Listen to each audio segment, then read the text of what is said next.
department at your discretion, and somebody who works for you shot a man on television. He works for in front of a train full of people. Why aren't you officers right now at his door? Why is he not brought down questioning whether he likes it or not? Why was he not arraigned? Why was he not charged? Whether his attorney is there or not? He ain't in Santa Rita. Racism. These are questions, you all, that are the reason that last night happened. My final closing remarks to you, if you're looking to blame media, if you'd like a reason why last night happened, Right there. Bart. Right. Last night would have not occurred, my friends and family here today, if Bart didn't do what it did. If you didn't hire that man, if you didn't let the situation get to where it's gotten with the police running ragged and crazy, I don't know what the police chief's role in this, but that should be looked at. That Every man had a supervisor, record. everybody who was there on that platform should be being investigated. And how is it that the youth get blamed for acting out? Yeah. When Bart is responsible for creating the conditions for last night.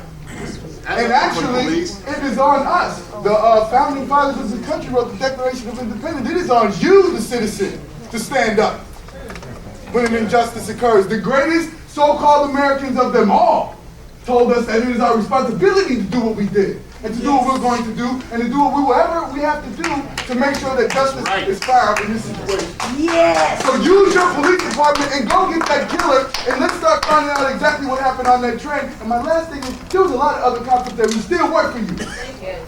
Their statements need to be posted to the public. What did that man say to you when he shot that bullet? You were 2 feet away from his face. Why are you being protected? Why are we protecting witnesses to such a heinous act? Who you pay, who are on your payroll. That makes you guilty. That means that in our eyes, you are just as responsible for pulling that trigger until you separate and make some clear sense out of what happened. You are. Well, I hope you guys on that and bring us some real information. We know that you're not the end of justice, but you have employees who have information that will get justice served. And every day that that doesn't come forward, your responsibility grows.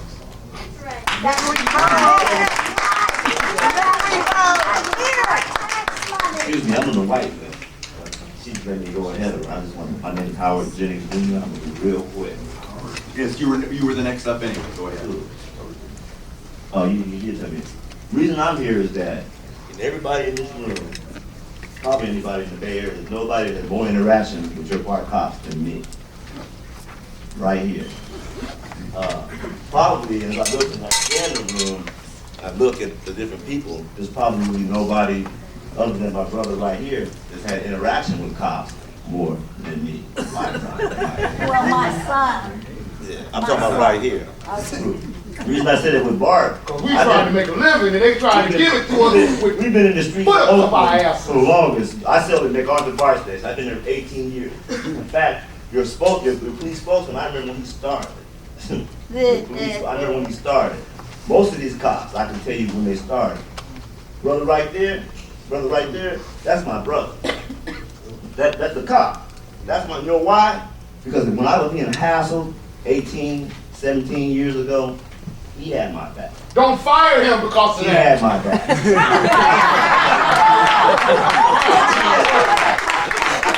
had my back. You know what I'm saying? Boy, I ain't doing nothing illegal, but I've been treated like a criminal. As if I've done anything. All I do is sell oil and incense. That's all. But I've had No bootleg. I've had. So I'm saying I've seen good and bad. I've seen a cop do a lot of things that I go on and on. And even some of the undercover cops. There's some undercover cops in here tonight, you know. I know who they are, you know, because you got 200 force. I probably interacted with 180 of them. And the ones that are here, they know. They seen me. Every one of these cops have seen me. But what I'm saying is, me myself, I have stopped fights at Oakland by myself from young people. I don't carry no gun or nothing like that. So what I've seen if a cop, and see, I have brothers and sisters in law enforcement and friends in law enforcement. So I know how a cop can do things without hassling people, without using guns. And for New Year's Eve, for a young kid, to me, Oscar is a young kid. I'm double his age and some. So that's a kid. On New Year's Eve, no gun, and for that to happen, there is no excuse. There are you guys do have a training problem. I have a routine with cops. So I deal with your new cops, the ones like, you know, the new ones. Because of course, the way I'm dressed, like the one man told you about, as a black man, the way I dress, and the way I look, I deal with them all the time. A new rookie cop, and some of them, I can tell stories about my first interaction with some of your cops and how that goes. And it's always the type of thing where after they find out I'm cool, then it's okay. But the tone test. But it's the tone Talk about test. the tone test. It's the tone. It's the only voice we use when we talk to them. Go ahead, brother. Exactly. There is a problem with the way the Bart police deal with people. And maybe, unfortunately, Oscar had to lose his life for you guys to wake up and see that. But if his death is in vain, there's nothing done about it, then all the protests and all that, and all this yelling everybody's doing is a waste of goddamn time. And when I hear, like they're saying about your reaction, they're right. You guys, now you loosen up a little bit now, because the last lady that really got on you, she really, you know, she got on you a little bit, you started saying, she was telling me, it was true. When I first walked in here, everybody here was stone stiff, but the sweet here. Yes. Everybody else, Sweet. you know, I can't tell about, I admire this lady for the longest, you know. I can't tell if she got her sunglasses, she's probably crying underneath there for all I know. Not only am I crying, but I'm also need to go take some medicine in a minute, and I'm being courteous because I want to hear what you're saying. Yes, ma'am. Thank you. Yes, but other than that, And I've you shouldn't seen. always assume something because you know what that means. Yeah, exactly. They assume something. That's why my brother dead. No, I hear you. But Okay. and even with that, just because you guys look strong, it doesn't mean that you ain't hurting inside. I understand that. But these people want to feel that compassion. They want to hear from Bart, I'm sorry. Like they said, we ain't heard that. We ain't heard that. Ain't nobody said Mr. Johnson is making excuses. Your police spokesman is making excuses. But I know him. I can tell stories about him with embarrassing. Real talk. I can tell stories about some of your cops that would embarrass, but things I had to deal with them. Like I said, I can do that. And some of them know. Some of them know. On petty little things. See, cops, you got cops that, you know, it's called community policing. And Bart lacks that. They lack that interaction of understanding people. It's always, you know, I've seen them drag people the wrong way. But I've seen them handle things the good way too, don't get it wrong. But I have a problem with preachers and cops. I have a high esteem for them. If a cop is wrong, he's paid well, he's supposed to do the right thing. When they're wrong, they're wrong. And this one, like you were saying, it's not just the cop that fired. It's the cop that tried to grab people's cameras. It's the cop, you know, it's the cop that, when, like they said, when it all happened, I watched that video, and I know someone said this, there was not one person, definitely was not no black male in that whole scene. I saw the Hispanic female that I know, that was it. All white, angle cops. I dealt with that same kind of group planning to get me because I'm over here selling incense. They said, I had cops watch me because I'm selling incense. Bart cops. So yeah, there has to be a problem. You guys have a problem. You're either going to address it and make it better or you're not. But if you don't do anything, like they say, somebody needs to resign. Something really needs to be done. Really, you know, but. Talking about letting them young people ride for the next year. Free up to grade 23. Oh, no. But also someone made that a point that, you know, you tested this cop for, you know, drugs and alcohol and all that. Has those results been posted? Do we know anything about where his mind was at? We don't know anything. I mean, because when you see something like that, I've been around in the streets a long time. When you see something like that, it's something else. It's something bigger than just, you know, it's something bigger than what we, you know, who knows? But it's way bigger than. Man, it's just man. Thank you. I'm like Miss Allen. I'm a diabetic. I need to leave and take some medicine and eat. I'm beginning to feel it, so I don't know when you're going to take a break, but yeah. But if you would just let me have 1 minute, this young lady yielded 1 minute of my time. I'm Reverend Gabriel Brown. I pastor a Christian church here in the city of Oakland. I'm a stepfather. I'm a step-grandfather. I chaired the March on Washington in 1978.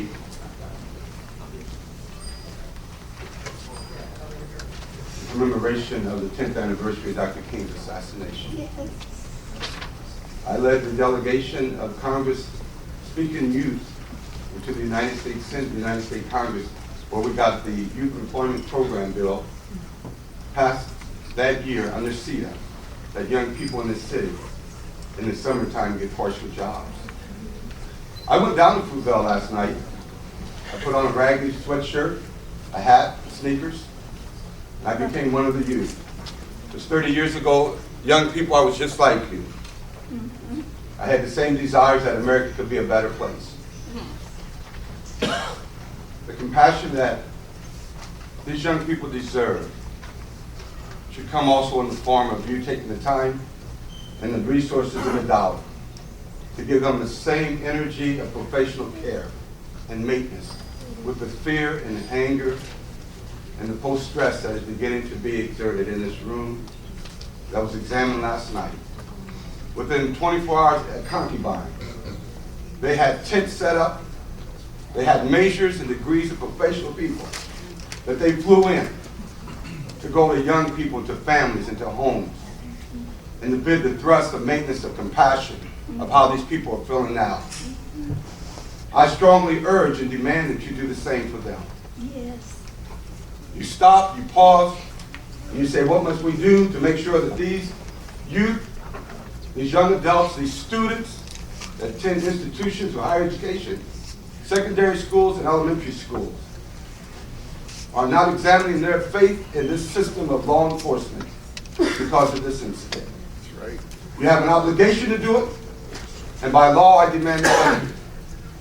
Secondly, I pray for you, and I pray for the law enforcement officers, that there will be an opportunity for them to find in this distillery of injustice that occurs a righteous manner by which they will give humble attendance to respect and to discipline themselves in an order that these young people know that they've been placed in these situations, stations, that they don't have to fear for their life.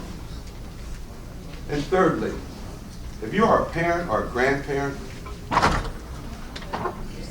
if you have children of your own, as a black man who's 55 years old, I cried, tears came out of my eyes, examining that video on public television. And my tears were tears of hatred that has gone on for too long. And in the city of Oakland, there was a movement that was started, and there was a book that was written by Dr. James H. Cone, professor of theology at Union Theological Seminary in New York City. It was called Black Power and Black Theology. Yes. It led me to believe that through the church of God and in God's community of the people of faith, that today African American men would not be examined by the color of their skin, nor shot by a non-color of a bullet because the man had the power to wear a weapon on his side. You must demonstrate today, before you leave this room, that you have the same regard for the youth of this city, no matter what color they are, as the children that you have fostered and have come out of your wombs, mothers, now the wombs of your mother. That these kids are precious.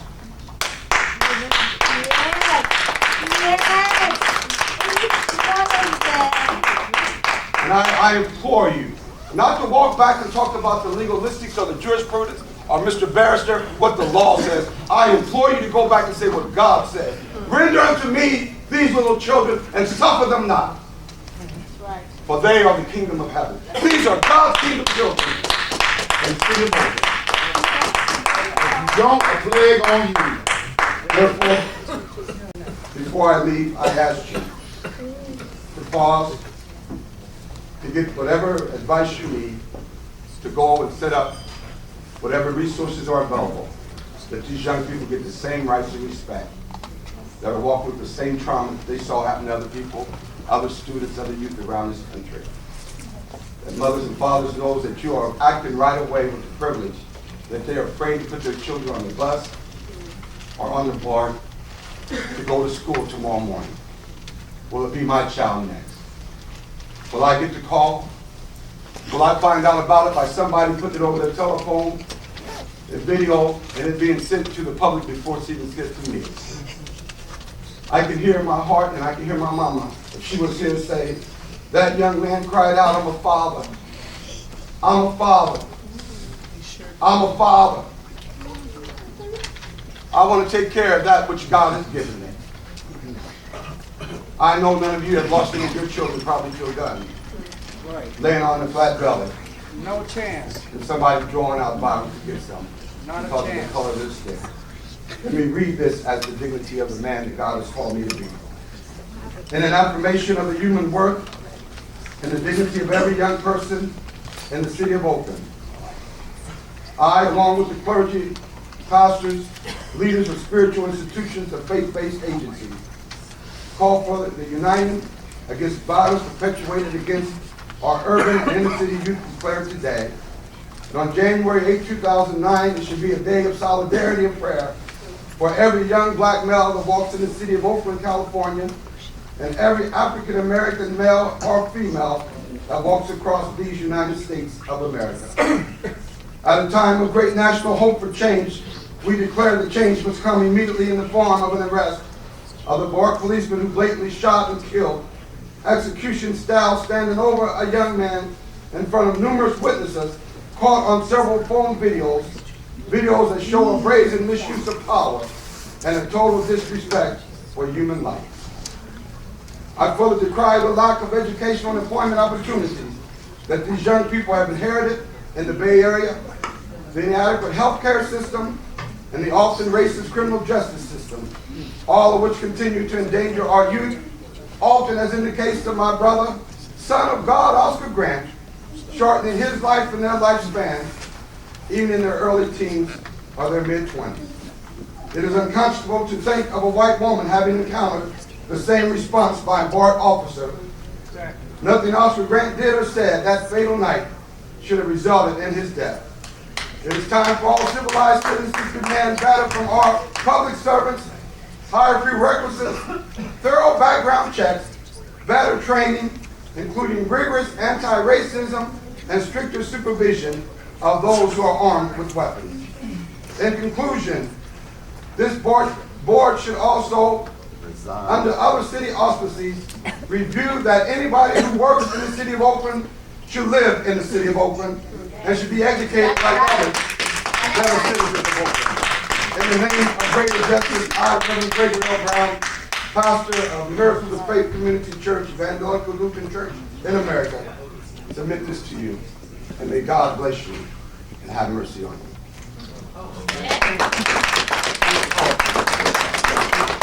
I have Hazel J. Is that? Oh, good.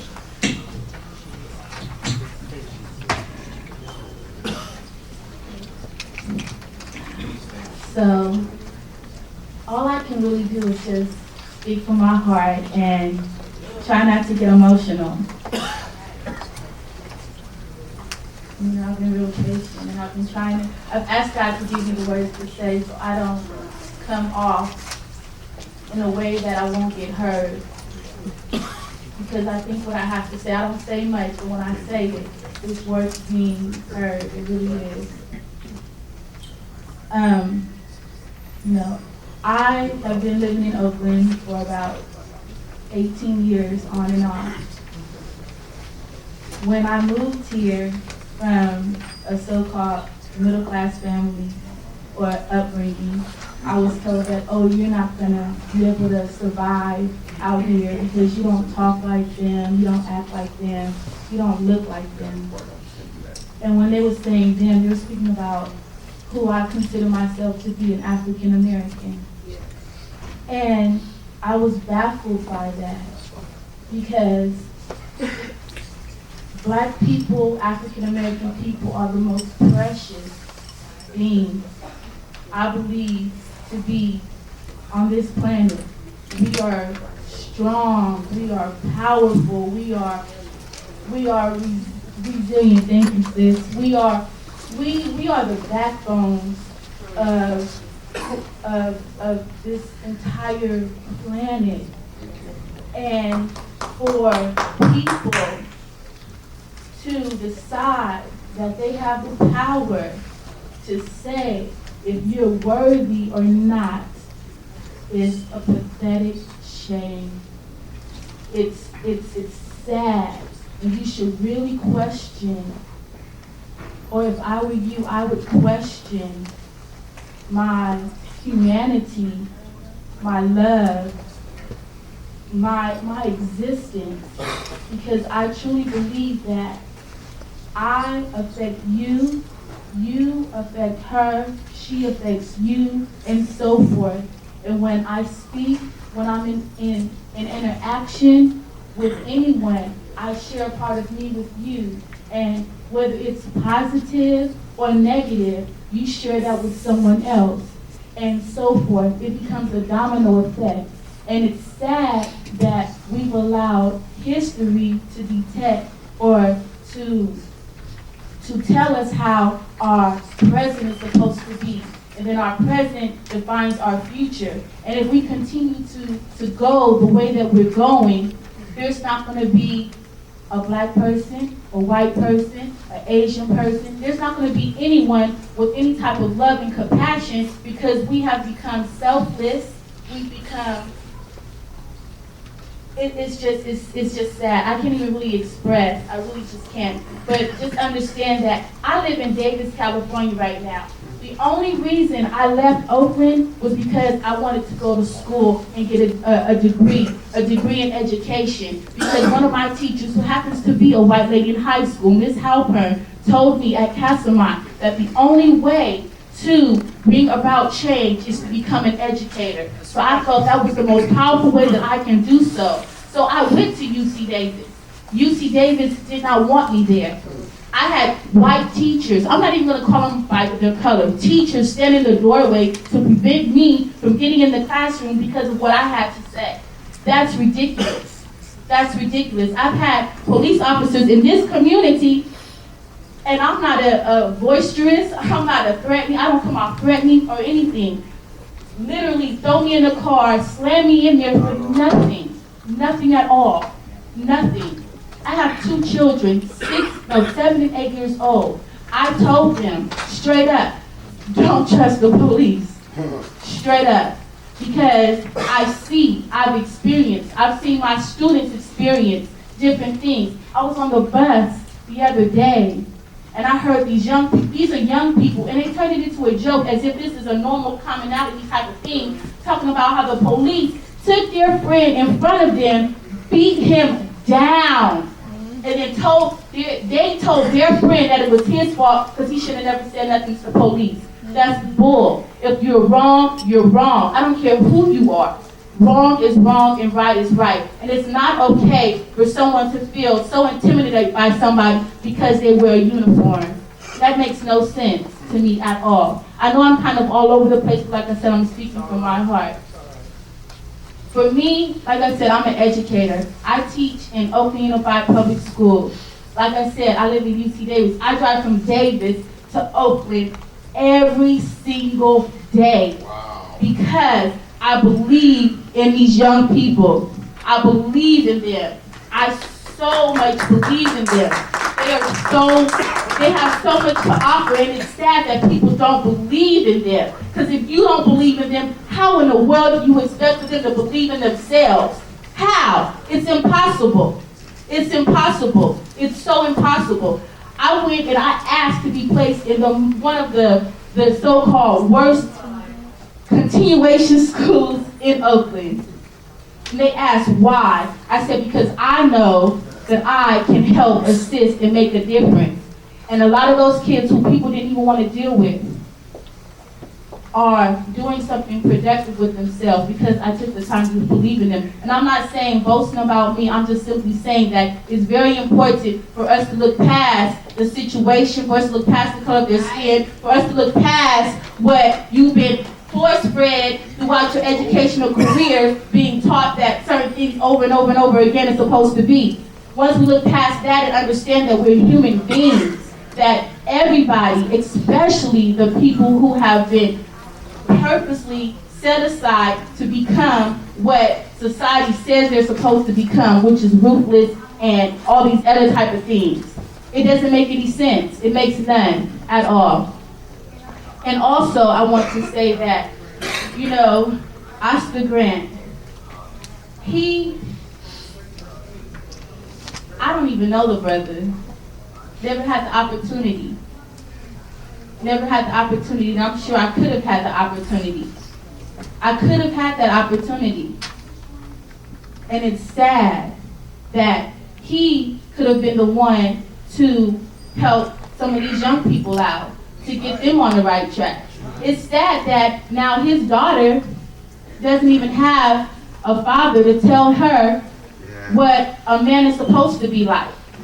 It's sad that now she doesn't have a father to tell her that she is somebody, that she is important, that she is loved, that she doesn't have to become victim to what society tells her to become, to be a victim to what the media portrays us to become. He's gone. He's gone. He is gone. And it's sad. And I look at the faces. I'm not really looking at you now, but when I was sitting there, I was looking. And when I worked at the prison, I was a teacher in the prison as well. And people, how can you, because that's how dedicated I am to helping people who others believe cannot be helped. That's how dedicated I am. That's how dedicated I am.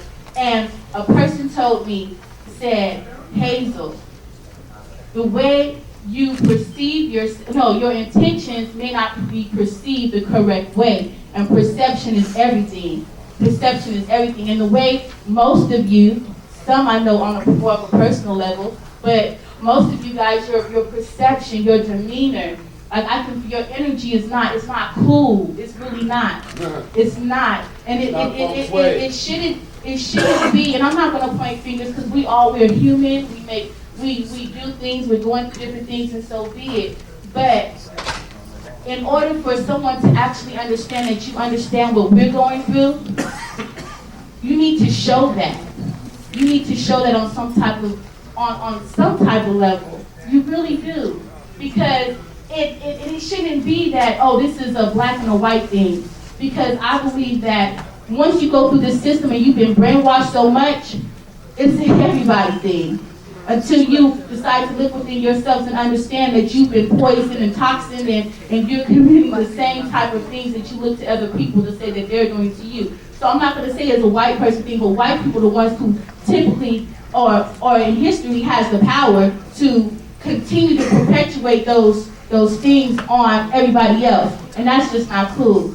And we can come up here and I can't talk anymore, and everybody else can come after me, and until you guys individually decide to look within yourselves and understand that it's more than just Oscar Grant. It's more than just a black man. It is more than just. It really is. It really truly is more than just. That was a person. And he could have been something so more awesome than what he was, because he was an awesome man before his life was destroyed, taken away. He was an awesome person. I don't even know him. So I really hope and I pray sincerely that you really look within yourselves and understand that we all affect each other on every level, on an economic level, on a spiritual level, on a mental level, on an emotional level. We all affect each other. Until we can understand that and find value in each other, I don't think anything is ever going to change. And it's sad. So I just pray that at least one of you guys heard it. Because if one heard it, then I know someone else will hear it. And then I know somebody else will hear it. And then eventually, hopefully, that change will come in place. Thank you very much, and you guys take care. Thank you. Very effective. I appreciate your words. I have Josephine. I am Claire, yeah. Is that you? Yeah, it's me. Wonderful. Hello. But something is drastically wrong. And at age 53, I don't feel safe with the Oakland police. I don't feel that they would come and protect me if something was to happen. There are two police officers that I remember that stand out in my mind and in my heart. And it was Officer Margaret Dixon and Officer Maharaj. I know if they were right here and something happened outside, they would put their best foot forward to help me, to try to find out what happened. I believe in my heart that this board is a bunch of people who want to do the right thing. You may not know how to do the right thing. And some of you may not even care or want to do the right thing because you become complacent. When I see all these youth back here, I see me, whether they're male, whether they're female, whether they're Asian, European. I'm quite sure it's not many Native Americans in here. They kind of skipped on down the road and they're doing their own thing. And I kind of agree with them. But when I see these youth, I'm looking forward to retiring. I'm looking forward to seeing some of these people be my attorney, or be my surgeon, or help me across the street with my groceries, or coming back sitting on the door and I'm going, oh yeah, I remember when you were out there, you jumped the line in front of me. I'm looking forward to seeing my youth. Just as my parents, and my mother's 86, she's still living, they look forward to seeing us. And so in closing, I will say this. I want to trust the police. I want to hope that they would come and help me when I need it. But I'm not too sure for 2009. And I haven't been too sure in the last 15 years of my own personal life. Thank you. Thank you for raising your hand. I know that you've heard me now, and now I feel a little bit better. Thank you. Before we go any further, I was behind my colleague on both the lists, the blue list and the white list. So I should have. What's your name? Queen Nandi Swan. I am on Oh, that's there. the next one down. And I'm in a delicate condition right now. I am rebirthing Oscar right now. I am rebirthing him, and please let me say what I need to say so I can get out here and nourish the Oscar, please. Thank you. Now, what I want to say to this board is a slap in the face. It's a slap in the face for a young black female, descendant of a stolen people. It is an insult to the God-given unity blacks and other poor and other people of color fight and die for just to be recognized as a human being. As a survivor of police brutality, 3 generations I'm a survivor. My god brother was shot in the back in the middle of the night, released from jail and told to run. My mother, Carolyn X, may she rest in peace, was neutralized because she loved her people. I was slammed on my 7-month pregnant belly with my daughter.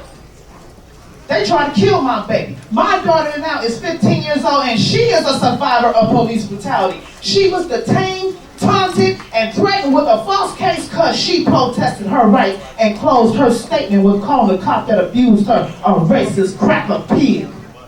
I didn't tongue lash her for that comment because our rulers are still cracking us with those whips. They still cracking us. And I say that to say this. This is not a coincidence. This secret army that's called the police has been trained to murder the Africans since the African was stolen from the motherland. Every law established was broken before implementation by the rulers who have to this day spilled so much blood of the African and other indigenous peoples around the world that they spill so much blood on this soil that I can leave bloody footprints for 1,000,000 miles or more. Don't mistake it. Don't mistake it. I'm not pointing a finger just at the white man, or it's just about the white man. Hell, an evil spirit and heart can overtake any man.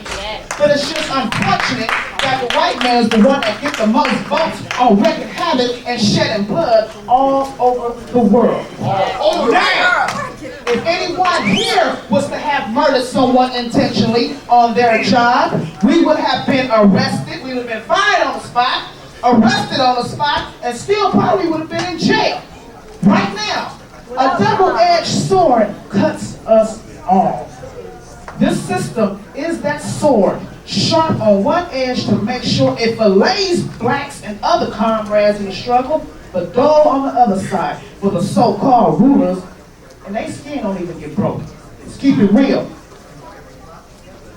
Now, this guy, Johannesburg, Johannesburg, whatever, was put on a paid leave, right? Which to me, that was more like a reward. America rewards her killers and eats her young. Let's keep it real, y'all.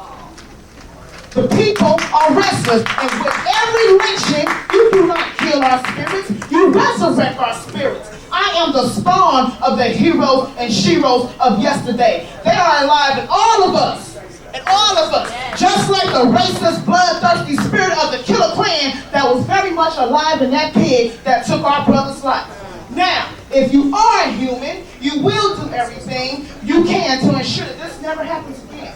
But truthfully, I am not confident in the system until the American rulers have been brought up on charges and convicted of crimes against humanity. So Kyle was charged and executed. No one should be above the law, especially God's law. And God, just for the record, God, our Heavenly Father, is the only righteous killer of all the lands around the world. Not no pigs from no copper uniform. Thank y'all very much.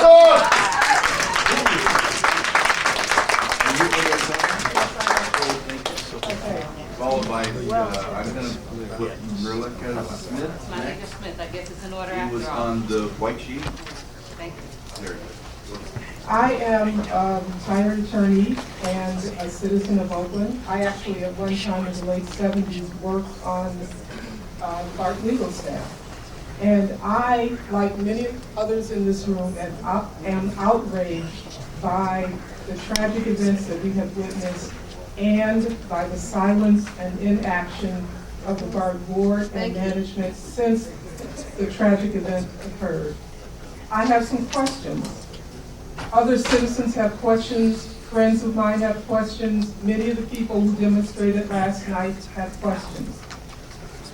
I want to ask some of those questions now and ask that Bart management and or board members respond to the public to some of these questions. The first question is, why is it that the officer who obviously and admittedly killed an unarmed man was not arrested on the spot? It is so, if Mr. Keller sitting there stood up and shot me here at this podium, one of the police officers standing in this room would arrest him immediately. They would not conduct an investigation. They would not wait a week or 8 days to conduct an investigation. Mr. Keller would be arrested immediately. Or kick you a few times. Right. So my concern is, why is it that in a situation where there was clearly probable cause for an arrest, none of the other police officers who was present made an arrest of the officer who killed Oscar Grant? There are many possibilities. It could have been a negligent homicide.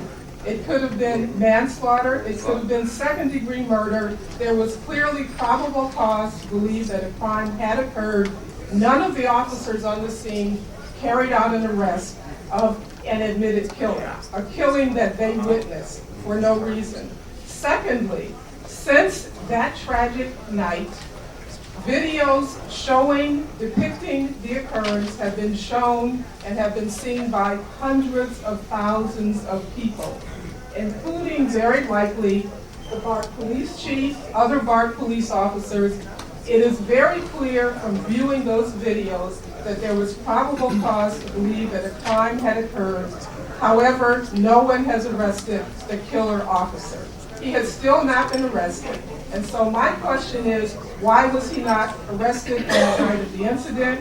Why has he not been arrested since then? And finally, where is he now? Will he ever be arrested? Has anything been done to assure that he does not flee this jurisdiction, thereby avoiding arrest forever? I don't understand, and I think there are many other citizens who don't understand, and I would like to hear answers to those questions. You can post them on the BART website, but I think that until we get answers to those very simple questions,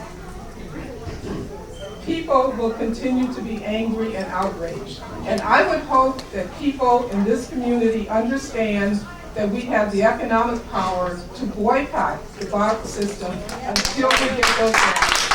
Thank you very much. Thank you. When we get can they be put on the website? Yes, we put all public communications, or we should put all public communications on the website, and when they're appointed, we can. What he just said is that we will post them because it's public communication, but in regards to that, has there been anything posted since the shooting? You know, you were the general counsel, you just stated that, and I was just gonna ask you, do you know if anything's been posted? Yes, several statements have been posted on. So there's something on this, so that's good to know. Yes. My name is Malika Smith, I don't come here for a presentation, I come here as a member of the Oakland community. I'm discouraged and angry that we have a young black male that is no longer with us. His name is Oscar Grant. What also angers me even more is that through all the interviews, no one has acknowledged that a man has lost his life. No one has apologized to the family.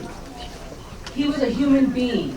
Before you make excuses or discuss what was on the tape, acknowledge that there was a man that was shot on your property. Murdered. And I'm hoping, and I'm appealing to you, that you reach out to somebody and that you have a press conference for the people, that someone's gonna do this, acknowledging that this man has been killed, apologizing for that, and letting the public know what's gonna be done next. Because no public official has got up and spoke for 7 days, and that is not acceptable. You know, we pay our money for everything. I mean, I live in San Francisco, I can't walk across water, I had to get Bart to come over here for the protest. So they didn't show that over there. They closed down the Bart station so we couldn't get off.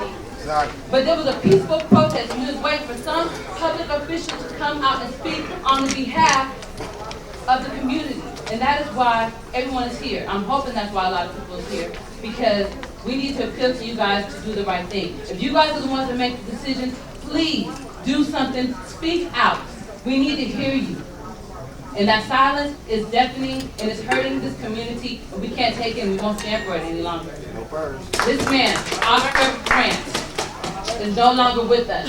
Please acknowledge that the right way. God bless you. Thank you. Are you Beverly Duncan? No. Oh, we did. We're on the white list. Doc, We're on the white list. Well, you know what, I need to speak, because I've been on the. I have been sitting here since about 8:30. I want to thank you. First of all, I'm Dr. Ramona Tasco, and I'm here to stand in solidarity with my young brothers and sisters. I want them to know, first of all, that the reason why I upstaged you was because I'm old. And I need to say to you that I'm proud of you.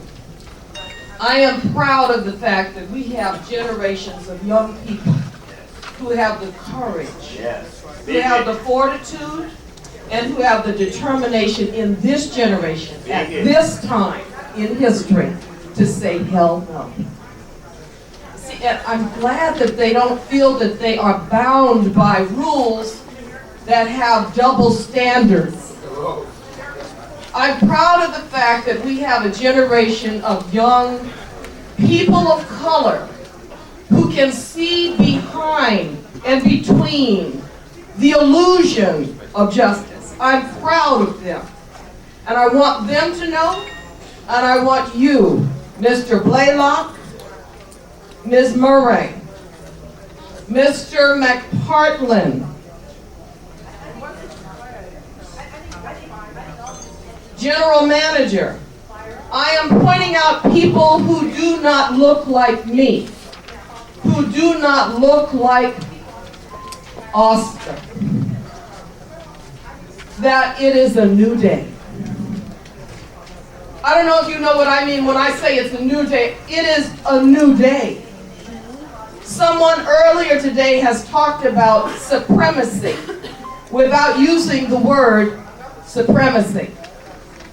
But we are talking about white supremacy when we use a model for leadership and organization that takes into consideration the cultural style of your people and not the cultural style of all people. It's not a melting pot anymore. This is a community of diversity. And the standards that you have set for how you lead us is inadequate. Mr. Blaylock, you should be ashamed of yourself. Ashamed. For the manner in which you went before the press and said, we have to be calm. And we need to be measured before we respond. You did not need to be measured when you had 2 eyeballs and an extra set of glasses to tell you what was obvious. A man had been wrongfully killed on your property. The first thing that should have come out of your mouth was, I am saddened today because a human being has been killed by a Bart policeman. You should have said that, and you should have said you are sorry about it. You should have said it that day. And you should not. Cut out. I am talking. Don't interrupt her. I am talking. Because whatever you said, it was inadequate. Just take the heat. It was inadequate. Coward. Because what you said brought me to tears. I'm an ordained Baptist preacher. Go ahead. I'm on the clergy staff at Allen Temple Baptist Church. I'm the president-elect of the California Council of Churches. I'm a medical doctor. I am an internist. I have been practicing medicine for 30 years. I am ashamed of this Bart board. They're a bunch of Each of you who do not look like me should hang your heads in shame. You need to go home and ask yourself, what are we doing wrong? You need to ask yourself, what do we need to do differently? Maybe it is not our time to lead anymore. Maybe we don't really get it. Maybe we want to get it, but we don't know how to get it. Ms. Murray, I'm one of the people who have observed, just like this earlier speaker said, you need to watch the tapes of this hearing because your faces don't look sensitive.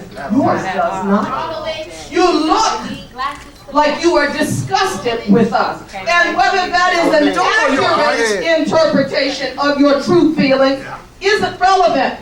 But I'm telling you as someone who's in pain that I don't like the look on your face as we tell you how much we're hurting. I don't like the way you reacted, Mr. Blaylock, when these people, and when I said to you that your words were inadequate. It doesn't matter what your intention was. What matters is what the effect was. And that's what the sign of leadership is. Now, it's been made really clear here that you got a police department that's out of control, poorly trained, got bad attitudes, no accountability. You all don't know how to run a police department. You need to fess up to that fact.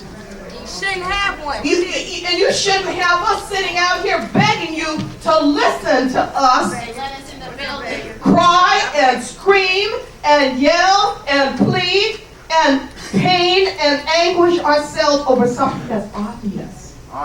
This is why I'm proud of my young brothers and sisters, because they said no more. Yeah. No, we ain't taking it no more. They're not taking it anymore. And hopefully, it won't have to deteriorate to another event like last night. But there are no promises. A nation divided against itself will not stand. A county, a city divided against itself will not stand. This community is in division with Bart. This community is in division with the police. This community is in division with the mayor's office. Yes, we are. Yeah. It cannot stand. Now the question is, what do you intend to do about it? Do you intend to continue with your neutral faces, engaging in nonfeasance, malfeasance, all of which is actionable? Some of you on this board need to resign. Yes. Every one of them.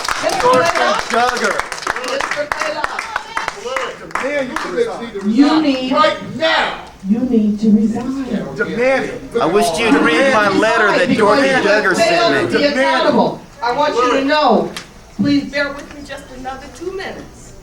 40 years ago, I was the first student arrested at San Francisco State College when we said on strike. That's right. Shut it down. Shut it down.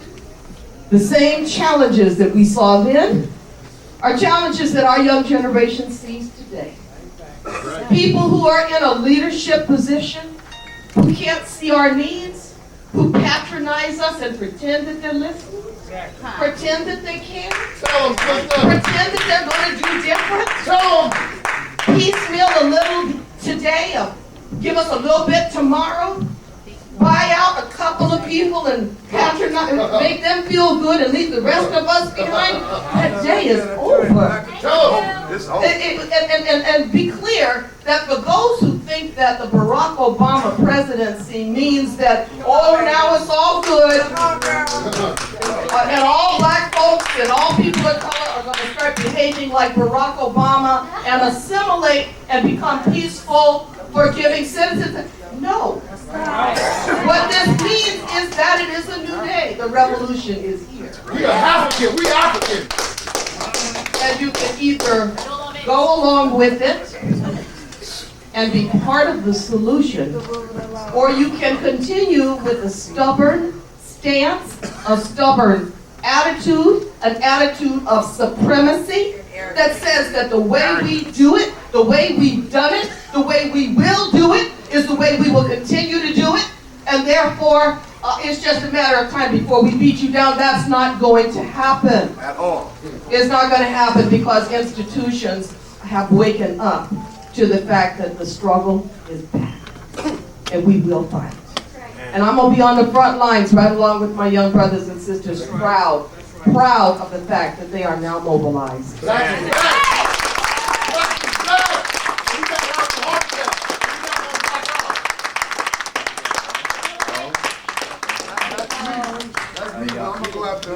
What's your name? Good afternoon. My name is Tracy Inskip. I'm a community member of Oakland. I'm 19 years old, and I attend San Francisco State University. Before I start, I would like to say that I hope that you all reviewed the tape, and I hope that it had the same effect on you as it had on me and the rest of the people that have reviewed the tape over and over again just to find the justice of it. I didn't find no justice, and it hurts my heart every single time that I see it, because that is my brother, whether or not I didn't know him or not. And it hurts me, and I'm pretty sure that it hurts everybody in the community. And I hope that it hurts you the same way that it hurts everybody else. Let me start. I want to ask everybody in this room right now to travel back to their New Year's night. I'm sure that you were with your family, your friends, your relatives, the same as Oscar Grant was. Furthermore, could you imagine traveling home to see your child, but as you're on your way home, you become a victim of racism, murder, and injustice? Could you imagine being harassed and forcefully held to the ground with the thought in your mind that this is another situation for a black male in this Oakland? But inevitably, I will walk away from the situation alive and free. However, Oscar Grant did not walk away alive and free. Oscar Grant was murdered. He was harassed, pinned to the ground, treated cruelly. He was alive, but before he knew it, his body was pierced and punctured with the bullet of a police officer, a Bart police officer. In addition to this event, this was cold-blooded, abruptly overt racism. This was an act of racism. And for those who don't know the true definition of racism, allow me to tell you right now. Racism is having power over an individual or a group of people. Oscar was a victim of racism. He was an individual that was powerless, pinned to the ground by police officers with their hands on him. He was powerless while the racist cops demonstrated their racist power. This is also an injustice. I have to say that this is an injustice for Oscar Grant. his family, and the community of Oakland, and also across the world. Nevertheless, if you believe that this was not an injustice, review the footage several times until you get the point in your head that this was murder, that this was an injustice, that this is not right, that this should not continue into the community of Oakland, nor should it continue in the community of the whole world. That we should all feel the pain that Oscay Grant and his family has to suffer. And if you deny that this was not murder, you do not deserve the position that all of you have. You do not deserve to be acclaimed in this community. You do not deserve to be here. Now, I'm not sure if this murder was the first murder of the year, and we all know that Oakland has a history of violence and senseless acts of murder. If this was the first murder of the year, it was the police who allowed it to be the first murder of Oakland. Right. Thank you. They inaugurated the murder.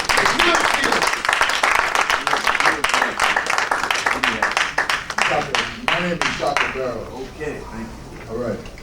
I kind of want to follow up on what the sister said earlier. What I saw, I didn't find out about it until Sunday night. It had already been days had gone by. I happened to turn on the news, and then when I saw what I saw in front of me, I had to restrain myself, you all. I'm 31 years old. 5 years younger, I promise you it would have been a lot worse last night. Single-handedly, I can guarantee you that I would have loved, I had that kind of energy. When I saw that on tape, smashing some windows would have been cake, you all. I'm talking about what we have gone through as people. I wanted revenge. Do you understand? So it took me everything in my power to organize a meeting and a rally, to not go out and start smashing things. Everything in my power. And then I turned on the news yesterday, and your spokesperson, Linton, I think his name is. He's back there. He acknowledged that you all were unable to even bring the officer in for questioning. You have a police department at your discretion. An entire police department. You can't bring an officer in for questioning? What kind of a failure is this? How can you stand and send your representative to a TV station to say that we have officers, you got 6 officers with pistols right now? Why did they have guns Why in can't this you room? go get them? Yeah, Go get them right now. Right now. That blew my Arrest mind. him. Then he had the nerve this morning at 6 a.m. because I've not been getting a lot of sleep over this, because I am trying to channel my energy in a way that doesn't lead to more last nights. And I turned it on at 6 a.m. and guess what I have the nerve to hear Mr. Linton saying now? Who is he quoting? Martin Luther King. Martin Luther King? You all killed somebody. Someone on your payroll shot a man who was laying face down. And yet we still haven't heard humanity. Begging for his life. I have not gotten, I sent that video to 1,000 people. I have not heard one person say, well, I'm not quite so sure about what I saw. And I want you to think about how many people you prosecuted to the fullest extent of the law using your punk-ass Bart cameras. Those cameras that we know filmed this incident, you have put many people away, sent many people into court to pay many fines. They have been more than adequate. We pay your fares too. Those kids that was getting beat down, those kids pay fares just like everybody else. Just because they don't own a home up in the hills. This is wildly unacceptable. And I'm talking to the media too. Everybody should think about, in my entire life, I have never seen anything like this, you all. They shot that man. The police, in front of, no lie, in front of a train load of people. No lie. And the nerve of the media and anybody else to question his criminal background as if that officer had a database in his brain to be able to check and see what this young man might have done 2 or 3 years ago. He didn't have a terrorist. He's a terrorist. He's looking at this young man and decided it was time to dole out some pain. Whether it was from a billy club, a damn taser, or a hammer, a bullet, a heater, a biscuit, a burner. There's a lot of names for a gun in the hood because we all know the bullets get flying around. They're accessories to murder. The people we pay to protect us should not be the people who get paid to take us out. And if we pay your fares, how do you, in good faith, send your representative out to say that you could not question that man? That man walks the streets right now. Accessory after You the have fact. a police department at your discretion, and somebody who works for you shot a man on television. He works in front for of a you. train full of people. Why aren't you officers right now at his door? Why is he not Raiding his broadcasting, home. questioning whether he likes it or Why not? was he not Whether he has a arraigned? job Why or was he not and whether charged? his attorney is there or He's not? white. He ain't in Santa Rita. Racism. These are questions, you all, that Why was he are not the locked up reason for 8 that hours? last night happened. My final closing remarks to you, if you're looking to blame media, if you'd like a reason why last night happened, Right there. Bart. Right. Last night would have not occurred, my friends and family here today, if Bart didn't do what it did. If you didn't hire that man, if you didn't let the situation get to where it's gotten with your police running ragged and crazy, I don't know what the police chief's role in this, but that should be looked at. That Every man had a supervisor, record. everybody who was there on that platform should be being investigated.